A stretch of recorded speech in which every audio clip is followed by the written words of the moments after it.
1. The dream job also changed his life in other ways. Through his job, Ben met Sophie McPhee at a tourist event, and they got married on Hamilton Island in 2012. 2. Near the beginning of his stay on Hamilton Island, Ben went to a beach with some friends and almost died because a dangerous jellyfish stung him. He felt a small pain on his arm and didn't think much about it. But later, he felt very hot and got a headache, and his back hurt. He had to go to hospital. 3. The job sounded amazing, a high salary for only 12 hours a month. But Ben found he needed to spend more and more time at work and got very tired doing the job because he wanted to do it well.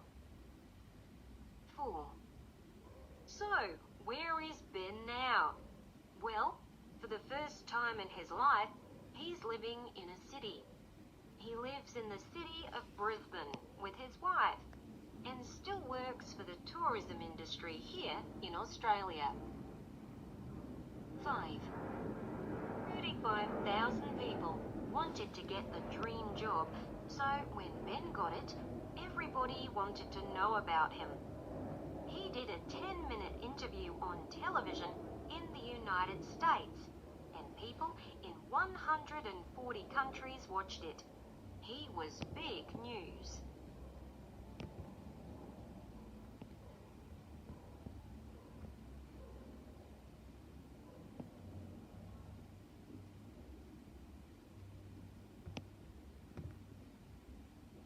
Now to e-readers.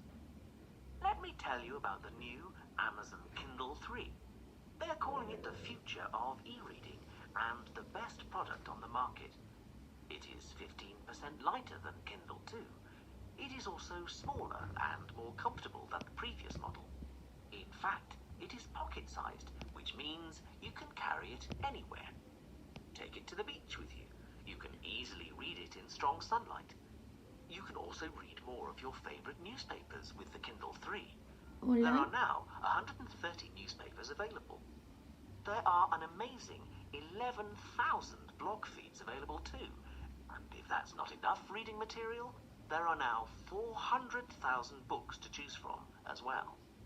Kindle storage has doubled to 4 gigabytes for up to 3,500 books. And if that doesn't sound good enough, the price of the Wi-Fi model is currently £109, much cheaper than anything else on the market.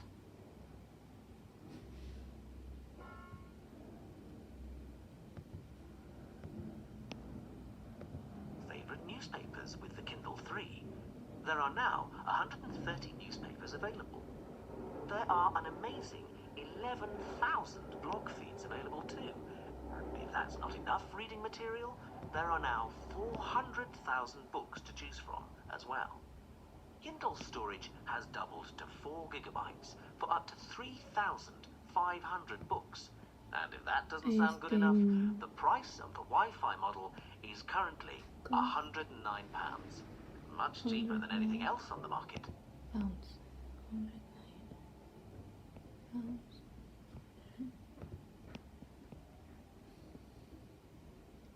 Why didn't Nina climb Everest between June and September?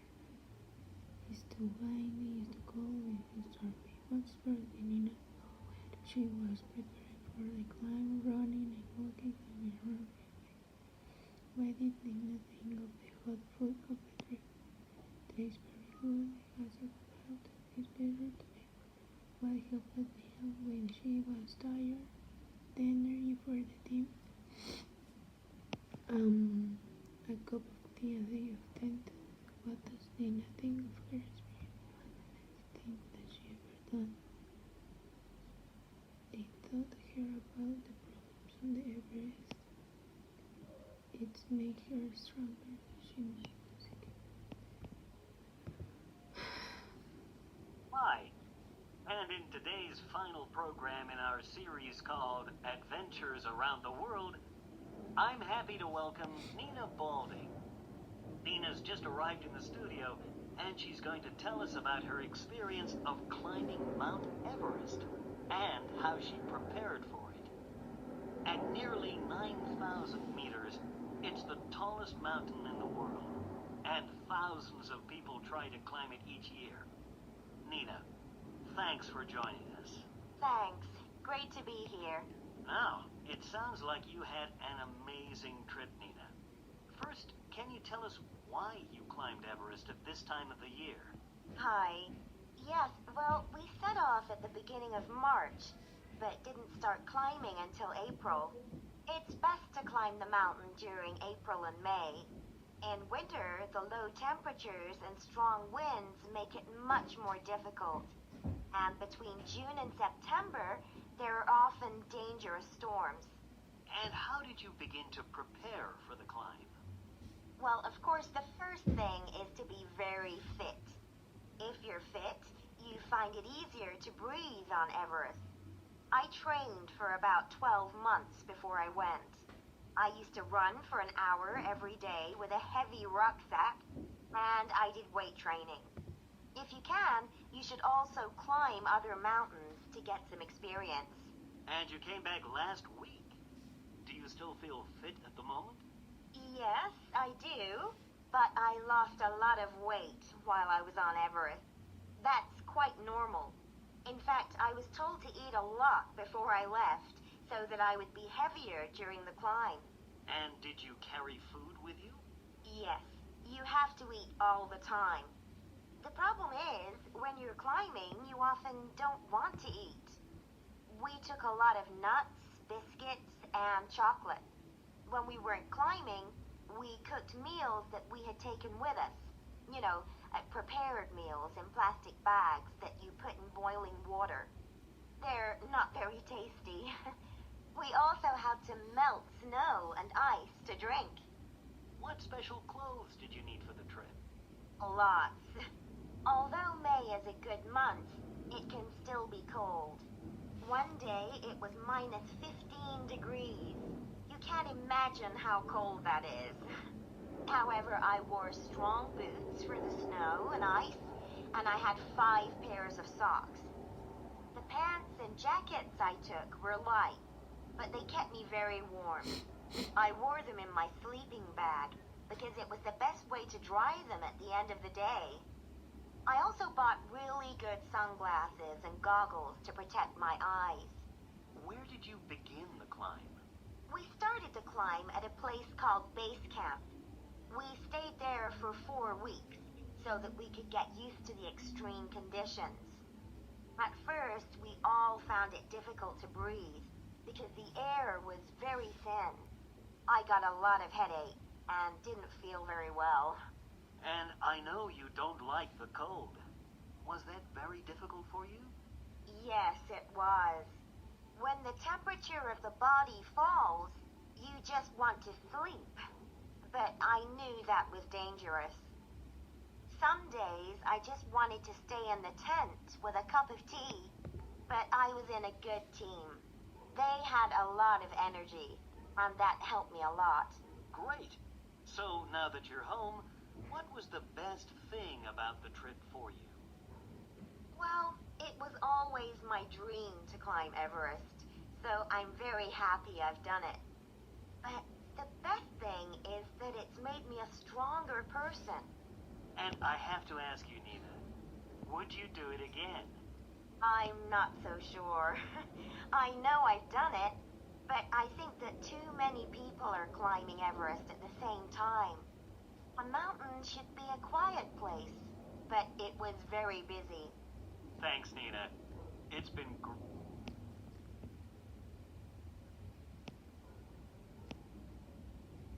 The program describes a problem that may not even exist, that is easy to detect immediately, that can cause a lot of damage that is relevant to the present day. People who arrive in New Zealand needed a mammal species. Today could one accidentally introduce the brush-tailed possum with them look for the new species. Further research brought a European species for the possum. have a pollution than the times greater than the human pollution are most common when it comes to a biodiversity suffer from disease they caused by innovation and science include plants and animals. Program.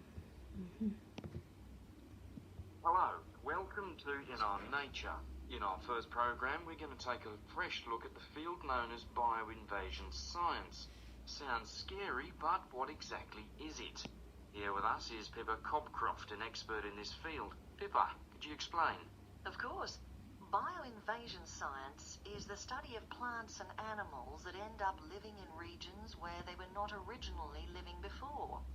Now, this can be a natural process, like when the wind blows a seed of a plant to a new island, but 9 times out of 10, the causes are man-made. And whether moving species to new areas is intentional or purely accidental, the results are sometimes devastating. Could you give us an example, Pippa? Sure. When the first European settlers arrived in New Zealand in the 19th century, and they brought with them a cute little animal called the brush-tailed possum from Australia. The problem was that there were no native mammals in New Zealand that they could use for meat or fur.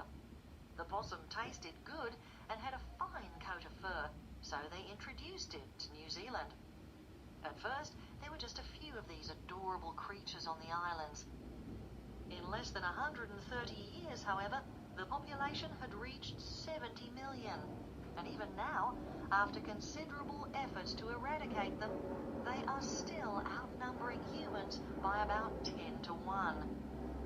The possum had gone from being a valuable source of food and warmth to being a major pest, responsible for causing ecological disaster for some of New Zealand's native species and for spreading disease in farm animals. And is it always humans that introduce these bioinvaders? Invasive species may be transported by the wind, the ocean currents, or by natural forces such as climate change, which make them migrate to find new habitats. But yes, Jonathan, by far the biggest contributor to the phenomenon are humans, either introducing the foreign species accidentally on board ships and planes, or deliberately, such as when beautiful flowers from other countries are grown in people's gardens. However, some people are rethinking things, aren't they, and believe that when we look at invasive species from a human perspective, we see it the wrong way round. How about seeing it from the animal's point of view? Indeed. Invaders plan their attack and have a reason for doing so. These animals, through no fault of their own, find themselves on board a ship headed for a new continent, or trapped in someone's fruit salad box on board a plane. They're not invaders, they've been abducted. In fact, it's our own fault that we have these problems, and it's up to us to manage them. Not only are humans the cause of the problem, some would say that we are also the #1 invasive species of the whole natural world. Yes. Humans started out in Africa, but we have invaded almost every part of this planet, and we have caused appalling damage to ecosystems and natural resources wherever we go. Hundreds of species have become extinct because of our global expansion. Are invasive species unnatural? Are they any worse than native species? And what can we do about it? Join us after the ad break to find out.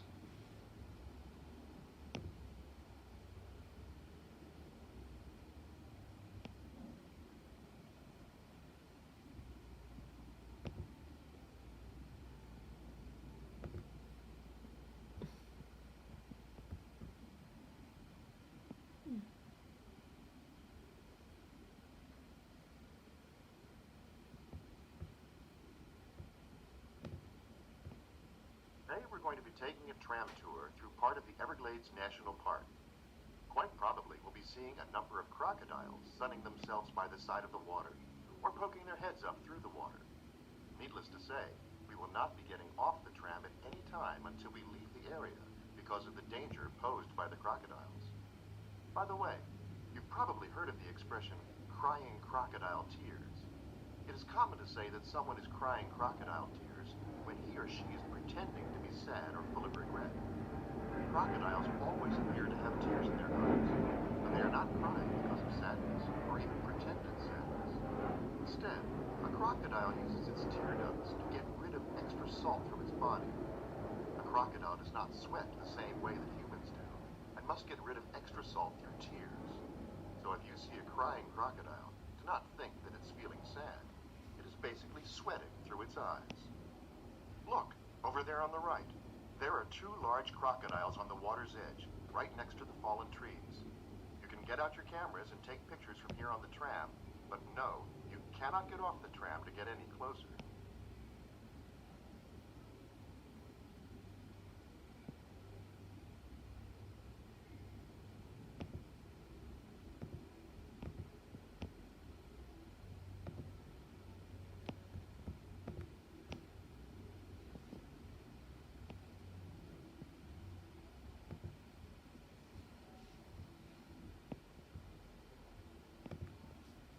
Today we're going to be taking a tram tour through part of the Everglades National Park. Quite probably we'll be seeing a number of crocodiles sunning themselves by the side of the water, or poking their heads up through the water.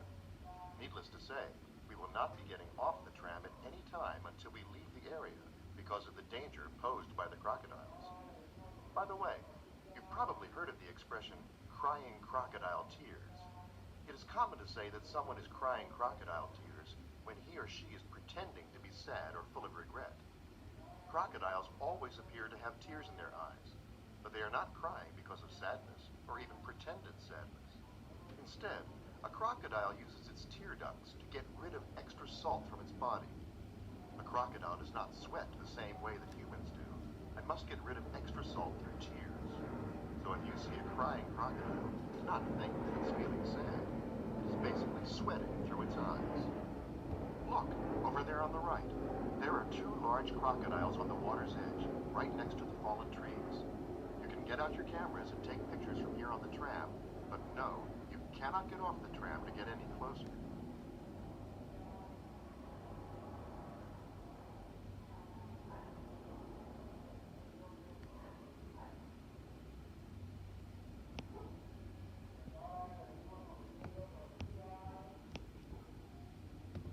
Not think that it's feeling sad. It is basically sweating through its eyes. Look, over there on the right. There are two large crocodiles on the water's edge, right next to the fallen trees. You can get out your cameras and take pictures from here on the tram, but no, you cannot get off the tram to get any closer.